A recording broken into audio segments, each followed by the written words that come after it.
og $750 million. Doon na ba'y ingon ni anak kadaghang kwarta ang siyudad sa Davao para igasto sa maong proyekto kung siya? Actually, imposible kay na because ang ira na to will not be enough. Usaon na lang ang operation sa government. So, definitely, dili kaya sa atong gobyerno. And even I myself, dili na ko ma-imagine na ka nang ma-push through and mag-alat ang ato ang mayor og $750 million just for waste and energy. Anyway, naman tayo coal-fired power plant wherein dakong tabang para sa to ang problema sa power. So I think that would be enough, I believe, for now.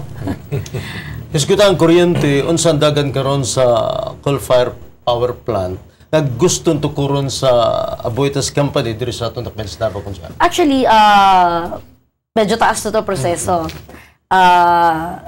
Na okay naman ang ilahang una katong pagdawat sa kumpanya ang coal-fired power plant na mao diri sa Davao City.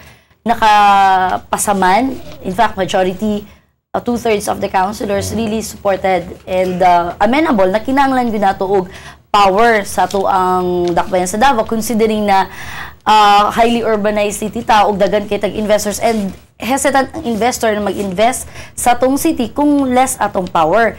In fact, as IT chairperson, I was able to talk with IT specialist and investor sa BPO, nagkinahanglan gayud na naay power. Kung walay power, dili mo invest ang mga BPO company sa Davao City. And I'm really proud to say na as of this year, dagan kaayo ang ni abot sa City Council and nag-apply para mimong BPO company dira somewhere in Maa. So dagan kay na sila. So mahimo na siguro ning Davao City, magkaroon ng IT park ang Davao City. I hope and I pray. So kung sa coal-fired power plant, for now, nagatukod na sila silang building and it will take them around 3 years before mahuman. So that would mean dagan kaayo mga construction worker ang malipay because for 3 years sigurado na sila work. And after that, kung nag-operate na ang dako kaayo or dagan kaayong mga empleyado ang pwede ma-hire sa coal-fired power plant sa Aboitiz. Okay, doon na po yung mga hungihong konsihal nga may kalabutan nining doon na do'y plantas bakal dinhi sa ato ang syudad. Nabot na bas konsiho ang maong istorya nga doon ay plantas bakal nga magtukod diri sa Dakbayan sa Davao? Yes, in fact muna ang trabaho sa City Council. Medyo nagka-problema man good as to no objection sa barangay captain. Mo nang ginatawag na car na kumpanya sa car. Yes, from Asia, Steel Asia. Kana siya isa sa pinakadakong kumpanya na mao'y patagatukuron diri sa Davao City. In fact, sa Tibok, Mindanao, mao na ang mahimong dakong tabang sa tua kay sa tong freight. Wala na freight na added cost sa tuang mga bakal. And kini na kumpanya, multi-billion company. In fact, it is considered na murag kung dili man mo pareho sa kadako sa coal-fired power plant, mura pog inana kadako ni na investment. It is really a big company and would mean daghan kay tao, engineers and mga empleyado ang nagkinahanglan para nila dako kay na kumpanya ni because ang ilang negosyo is ang pag-export og mga bakal. Okay, doon na ba'y kining certain location kung asa na doon na ba mo ina? Yes, sa Bunawan area ang Bunawan area ang kanan maong steel company and I believe dako kay tabang ni sa Dakbayan sa Davao.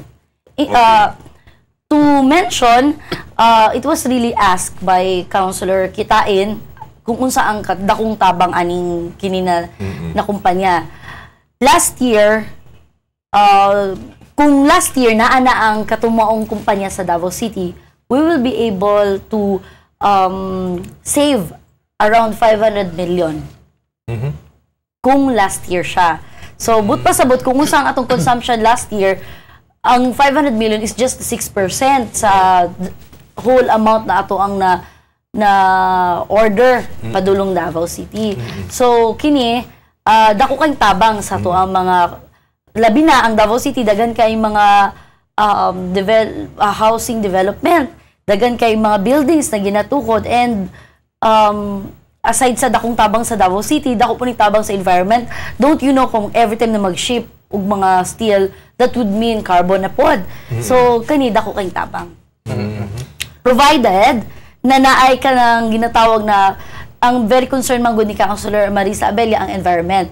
Naa sila mga pagatamnon na mga coconut trees para dili kaayo polluted ang Davao City.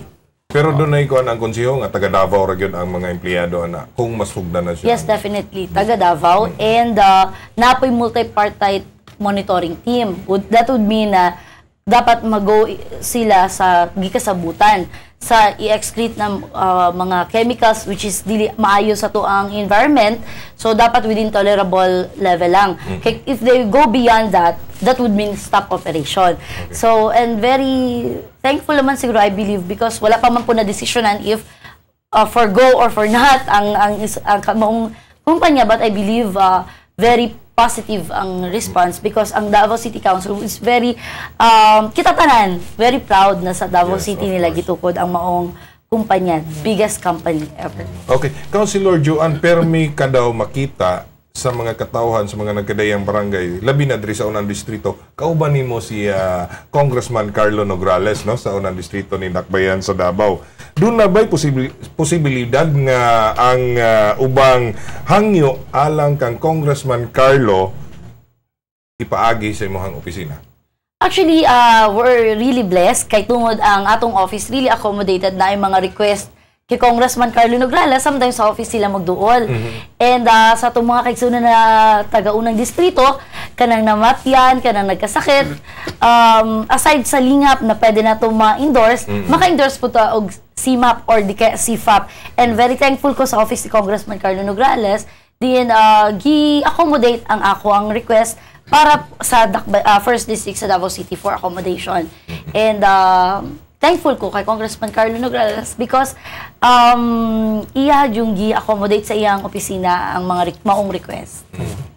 Di pa yung mga live pangutan na gikan sa Barangay Councilor Juan Bunguyan, adto na report gikan sa DOST nga dili kuno luwas ang pagkaon diya sa kadalanan nga gidabalik street food. Unsa ba ang aksyon nga gihimo karon sa councilor? Actually, ako po isa ka fanatic sa mga street foods. In fact, gikan college ko, elementary college hantod even until now. Dako akong kalipay pag makakita na kog isaw. So, I think dili man puta nagaingon na dili ibawal gyud na. Kaysa Davao, so, kita mga Davaoen mo na to kalipay ka na magkaon og street food. And kumbaga part sa tong culture, di ka Davaoen nyo kung di ka mukhaon ana eh. So, na-raise na concern ni Councilor Alag last session, and mitindog mi tapad mi ni Councilor Caloy Bello, and we really believe na dapat i-check ug maayo ang maong result because it would really affect ang image sa Davao City. Giingon man ko dito, the dirtiest street food nasa Davao City, and I don't believe na ang Davao City na ay hugaw na mga street food. Ang question is, how many cities ang ilang gi-compare? Basin po ang city na ilang gi-compare, kay ang street food na ilang gipili is kanang almost restaurant na, and i-compare sa to ang ano. I don't think na Davao City has the dirtiest street food. So I think dapat ang nag-request ang City Council na check o balik sa DOST kung unsa ang ilaha ang gigamit na sample, ang random check nila kung unsang mga tindahan, kung tinuod ba, because I believe kita na namamalit, itanaw na po nato kung limpyo atong gikaon. Syempre, tanaw nimo kung ang pag-prepare ba dili maayo, then it will always, I believe ang risk nasa always sa nagapalit. Kaya kung imo na i-stop, dagan kayong affected ng mga vendors, and kisang matag sila pa negosyo mo nang na ang kaya sa ilang kapital. So I believe ang City Council would check on that, more on checking the katong way of getting the results sa study nila. Basing dili tinuod and dili ta gusto na ang Davao City madrag ang name na hugaw. Kung sino limpyo ba kay ang ato ang tubig. In fact, cleanest city ang Davao City. So I don't think na dapat i-drag sa pinakahugaw na pagkaon ang Davao City. Kay basin man luuran na ang tanan na mukhaon sa Davao City. Dili lamang ang street food, kundi pati ang restaurants na to, maapektuhan sila. So I believe dapat dili. Matod sa liderato diri sa siyudad sa Davao, nga di gid nila tugutan ang pagbina diri sa atuga siyudad sa Davao. Unsay imo ikasulti sa mga baruganan konsyal? Yes, I would really support that. Because kinahanglan gyud na dili gyud magmina sa Davao City ang atong Vice Mayor Rudy Duterte, and I believe even Mayor Sara Duterte, I believe also Congressman Carlo Nograles would also believe na dapat ang Davao City is mining free. Kay kung magsugod manggod ng mining diri sa atong city, delikado. Na remember niyo bago lang katong nahitabo sa Matina area katong baha. Kung kanang mga inana, kung ato mong hilabtan ang natural resources, that would really mean hilabtan pud ta. So as much as possible, dapat lang yun ibawal yun ang pagmina sa dakbayan sa Davao. How about sa mga quarrying, Councilor? As to quarrying, as long as legal ang imong pag-quarry, dili man pud pwede na dili mag-quarry kay dili ta maka-build og mga buildings kung wala pud sila nag-quarry. Pero as long as nag-follow og tarong na procedure na sila lisensya, and I believe ang ato ang DNR will not permit na mag-quarry ka sa isa ka place na delikado, that should be considered. So as long as legal, why not? Kay mas makasave man ta kung dari mismo i-quarry. Kay kung ang quarry dito sa laing lugar and then i-deliver pa diri sa Davao City, mas bugat para nato, mas mahal ang per cubic ba kanang ilahang measurement. So I think mas mahal. So it's advantageous sa tuwa ko diri sa city, but provided kana pong responsible. Kompleto yun ang papeles. Kompleto ang papeles and responsible quarrying. Okay, dirita sa kining pangutana nga diin murag personal konsehal. Igunsa nimo si Mimi Bungguyan nga naa karon sa Wiling Willy? Yes. I'm proud to say na she's my youngest sister. 5 manggod mi magsuon. I'm the eldest. Siya ang youngest sa babae. Ang among pinaka-youngest na igsuon, na sibling, kay si Junjun, lalaki. So, si Mimi, ako nang igsuon. Siya tong sa Bababong Beauty before sa Itbulaga, and now, naa siya sa Valiente and sa Wiling Willy sa TV5. Okay. Valiente, kaning teleserye? Sa kaning drama? Yes, oo. Isa siya sa cast sa Valiente. And proud kayo mi. And nag-support good kayo mi sa iyahang gusto. So, okay. Is showbiz ba, di ba? So, giyon sa po niya pag abot dito, Konsyal? Giyon sa unsay proseso, doon na ba'y nagtabang sa iya? Yes, and I believe si Sir John Zambrano really helped her. Ang direktor, ha? Yes, ang direktor sa Kalambuan Dalatanan. Nagtabang siya katong pa sa audition sa Bababong Beauties. Dito siya na-discover kung known ang Davao City. Ato kasi she's the only representative sa Davao. Si Mimi, siya ang representative sa Davao. Only na ang uban na yung makaubanan from Luzon o sa Visayas. She's the only representative from Mindanao and from Davao City. Okay. Si Mimi. And then after that, na siya mga nag-modeling siya, and karon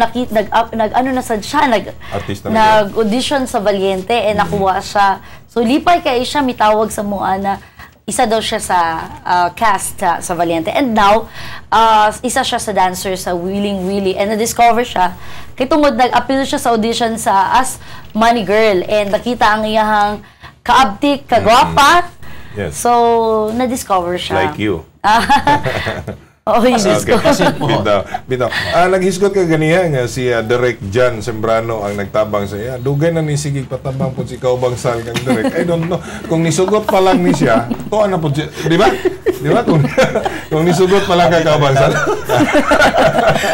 Okay, murag ubay pa da mo mapakutada, Councilor. Well, napakipangutan na nga dugang Kaubang Sal.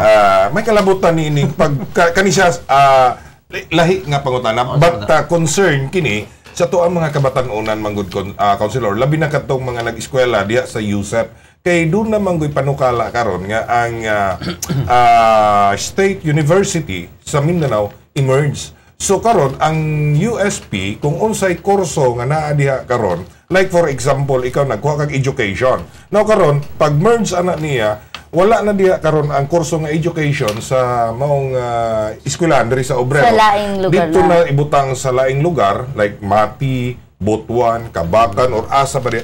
Unsay masulti nimo may kalabutan ani concept? Actually, sa tuang side, Davaoenyo, sa lain gyud because convenient man gud sa tuwa ang USEP. Yes. Pero considering man gud, USEP na government man na public school. So luoy pod ang Tagalog yung lugar. Yes. Na mo pa mo agto sa Davao City kay para mo mag-eskwela pod. Pero kana na panukala na sa Mati ang education, ang accountancy dire. I think that would be impractical. Kay mas dagan man gud ang kung makita nimo sa pa-enroll, mas dagan na taga Davao. And usaon na lang ang mga scholars ni Congressman Nograles mo agto nagmati. Yun nga, yun ang So, I don't nagpa-scholar think guys so sila tungod kay at least man lang makuhaan ang expensive na sa Yes. ilaha kay ang pamasahe, ang puyo dito.